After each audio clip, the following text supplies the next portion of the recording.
The story continues beneath a sun that feels dimmer than before. Somewhere in Upper Egypt, in a village older than memory, the forgotten rituals of a long-buried dynasty have begun to stir again. And Nancy, the woman who opened the seventh jar, now walks a thinning line between the living and the dead. Tonight, the desert breathes with anticipation, because the one who sleeps in the dust is almost awake. The days following the desert incident changed Nancy in ways she refused to admit aloud. At first, the changes were subtle, easy to dismiss. She began waking with sand under her nails, though her bed was clean. A low humming followed her, faint like the memory of a song she'd never heard. Shadows in the corners of her vision seemed to hesitate behind her, gathering, watching, waiting for something. But the worst change, the one she could no longer ignore, was her reflection. Some mornings her face appeared normal. On other mornings her eyes were not her own. They were darker, older, filled with something ancient and terribly patient. And sometimes in the split second, just before she blinked, she could swear she saw a figure standing behind her in the mirror.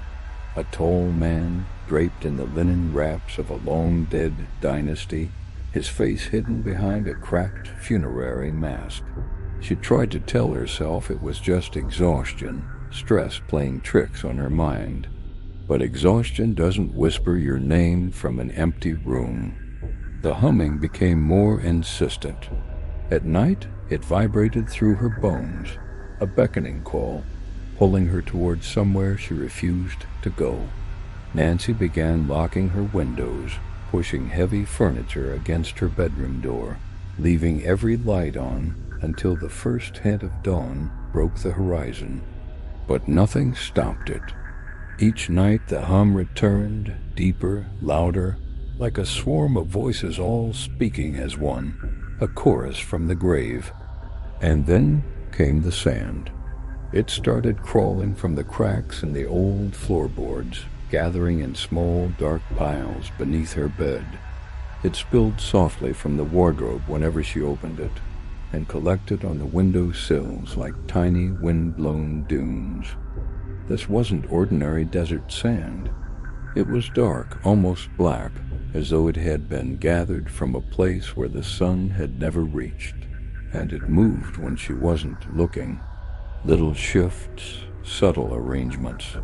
One morning she woke to find it arranged in a perfect circle around her bed, a boundary, a mark, a warning, or perhaps a claim.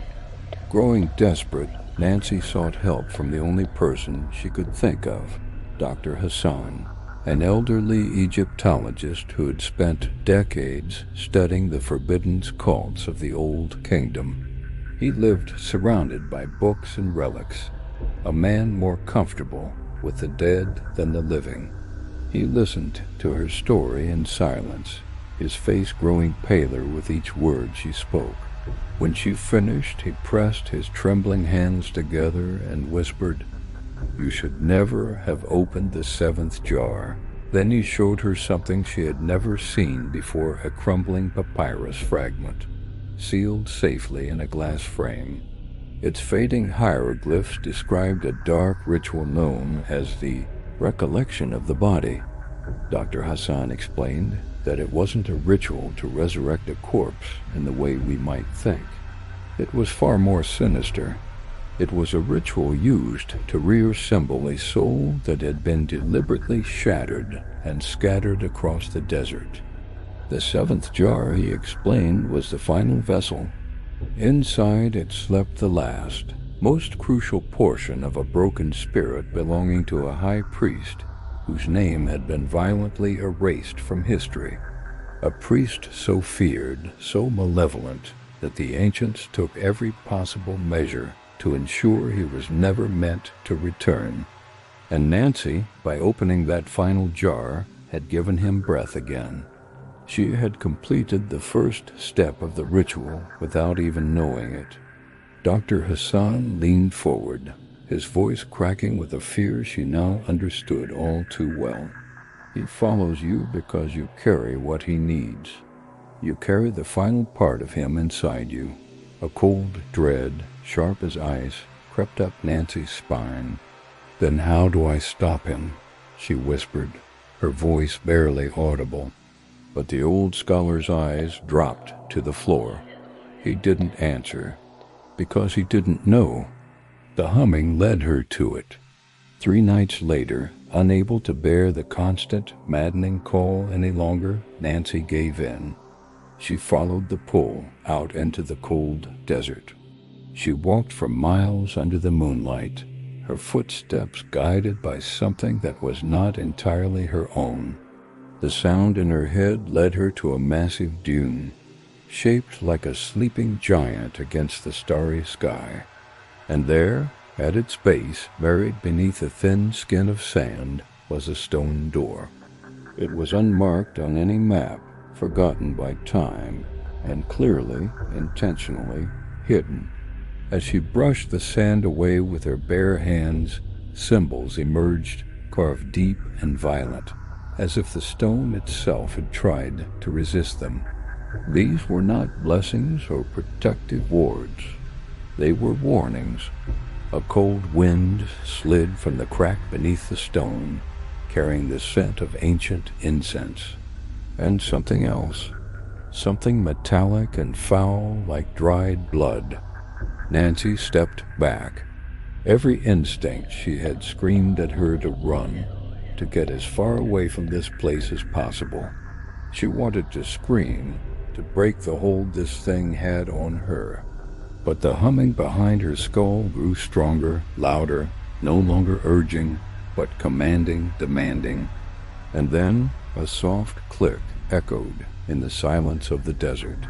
The door, slowly, impossibly, began to open on its own. The darkness inside seemed alive, a solid, breathing entity, and it was waiting for her. She entered. The narrow passage sloped downward, plunging her into a suffocating blackness that felt heavy, almost solid. Shadows clung to the stone walls like wet cloth, cold and damp against her skin as she brushed past. The air was thick, a putrid cocktail of old linen, ancient dust, and the undeniable metallic scent of death. It was a smell that coated the back of her throat, a taste of forgotten tunes and sealed off time. Deeper she went, her footsteps muffled by the oppressive silence. Finally, the passage opened into a chamber, and there, in the center, was a single, impossible flame. It floated in mid-air, suspended without a wick, without fuel, without any visible structure. It just burned, a tiny, defiant star in the suffocating dark, as if it were kindled on the very breath of something unseen. Beneath this phantom light lay a massive stone sarcophagus. Its lid was sealed with 7 intricate marks, symbols of power and containment. But 6 of them were broken, shattered by some ancient force, or the slow, inexorable march of time. Only one remained intact, the 7th, the one that corresponded to the jar she had opened.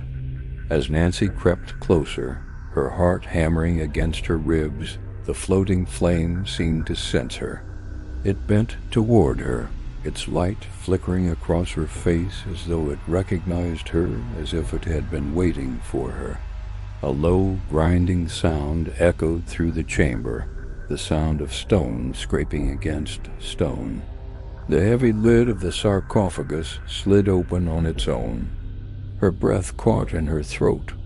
The body inside was not whole. It wasn't flesh and bone. It was sand, fine desert sand, packed tightly into the shape of a man. It was wrapped in brittle linen strips, a form held together by nothing more than sheer will. Above the hollow pits where eyes should have been, a gold funerary mask stared up into the darkness. A crack ran through its center, and with every subtle shift of the air, it seemed to whisper, a dry, rustling sound that scraped at her nerves. Nancy took a reflexive step backward, her mind screaming at her to run, but it was too late. Sand spilled from the open sarcophagus, not falling, but flowing. It moved like a rising tide, pooling at her feet before swirling upward, wrapping around her legs like living vines. The low humming that had filled the chamber intensified, coalescing, sharpening into a voice. A man's voice, deep, resonant, echoing as if across centuries of silence. "You carry my breath," it boomed, the words vibrating not in the air, but inside her skull. "Return what is mine." A searing pain shot through her chest. Her ribs felt like they were on fire, a burning line spreading across her skin in the exact spot where the dust from the jar had touched her. Something inside her pulsed, a frantic alien rhythm, a second heartbeat, ancient, hungering. It beat in time with the whispers from the mask, a terrifying harmony of possession.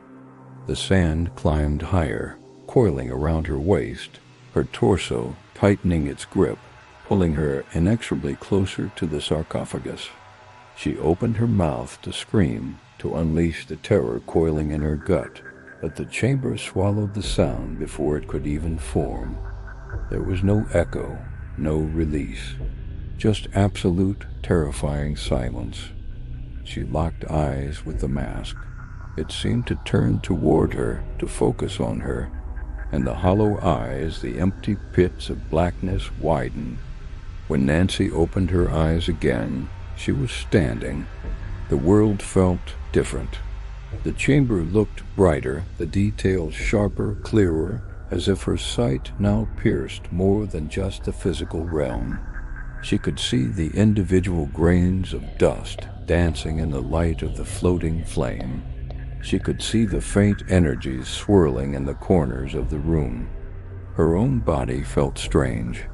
Her skin was tight, her movements unnaturally smooth, fluid, efficient. A chilling sense of dissociation washed over her. She raised a hand to touch her face, to ground herself in the familiar. But her fingers didn't meet skin. They brushed against cold, hard metal, gold, a mask, cracked down the center. Her own voice, her own thoughts, echoed inside her skull, but they sounded distant, fading, like a radio station losing its signal. Nancy, Nancy, Nancy, the name repeated, a desperate, dying whisper. But another voice was rising to take its place. It was calm, ancient, and filled with a deep, chilling satisfaction. "I have returned." The voice was her own, yet not her own. She, or the thing she now was, looked down at the sarcophagus. It was empty. The sand, the linen, the will that held it all together. It was all gone, because it was no longer needed. She was no longer Nancy. She was the vessel. The ancient priest had found the body he needed to walk the earth once more, and the vast, silent desert outside awaited the return of its forgotten master. Somewhere in the endless dunes, under the pale light of the moon, a new figure walks. It is the shape of a woman, but her shadow no longer matches her form. It is taller, more severe, ancient. With every step she takes, her footprints dissolve instantly into dust, leaving no trace of her passage. The desert does not resist her. It accepts her. It welcomes her home, because the seventh jar has finally fulfilled its purpose. It was not meant to curse, but to restore. It has given breath back to a soul that should have remained shattered across time. And now the priest walks again, wearing a new face, his power contained within a new form. Nancy's story is over, consumed by an ancient hunger. But his is only just beginning. Thank you for listening. I hope you enjoyed that story. If you did, please subscribe DarkWhisper AI. Leave a comment. The next episode will be up soon. Don't miss. Goodbye.